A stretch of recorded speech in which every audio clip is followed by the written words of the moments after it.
डोली चढ़ी चढ़ेली सेवक घरवा, माई डोली चढ़ी चढ़ेली सेवक घरवा, ओही डोलिया के बघवा कहारी दुनिया में शोर भइल बा, ओही डोलिया के बघवा कहारी दुनिया में शोर भइल बा, माई डोली चढ़ी चढ़ेली सेवक घरवा, माई डोली चढ़ी चढ़ेली सेवक घरवा, ओही डोलिया के बघवा कहारी दुनिया में शोर भइल बा, ओही डोलिया के बघवा कहारी दुनिया में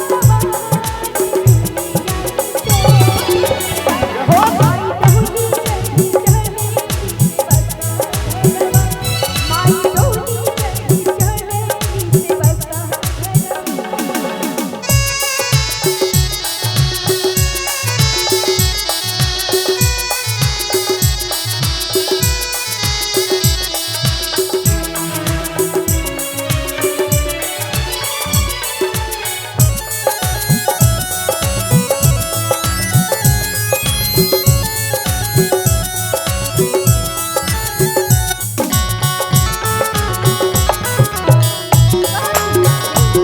भइल बा, माई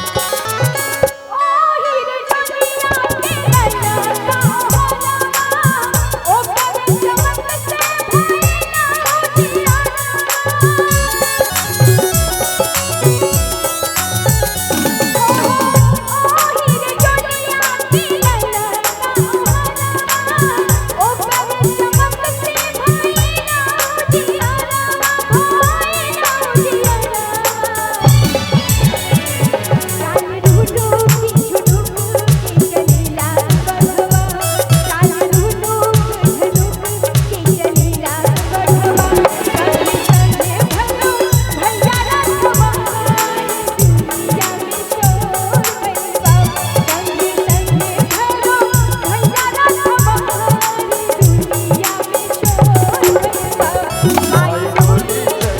चढ़ी चढ़ेली सेवक घरवा, माई डोली चढ़ी चढ़ेली सेवक घरवा।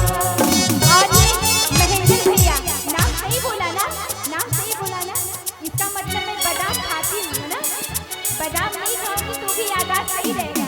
एक बार महेंद्र भैया के लिए ताली बजा दीजिए। कैसे? माई डोली चढ़ी चढ़ेली घरवा, ओही डोलिया के बघवा कहारी दुनिया में शोर भइल बा, ओही डोलिया के बघवा कहारी दुनिया में शोर भइल बा, माई डोली चढ़ी चढ़ेली सेवक घरवा।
जिन्होंने इस गाने की फरमाइश की है, मैंने जैसे लाइन गड़बड़ किया, ये गलत है, ये ऐसे नहीं है, मैं गा रही हूँ।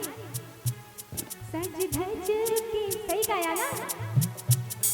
नहीं अगले तो आप चेक कर सकते हैं, सही है ना? हाँ हाँ बिल्कुल, आप मुझे सिखाइएगा, जब तक मैं सही नहीं, आप मुझे सिखाते रहिएगा। सज धज के चलेली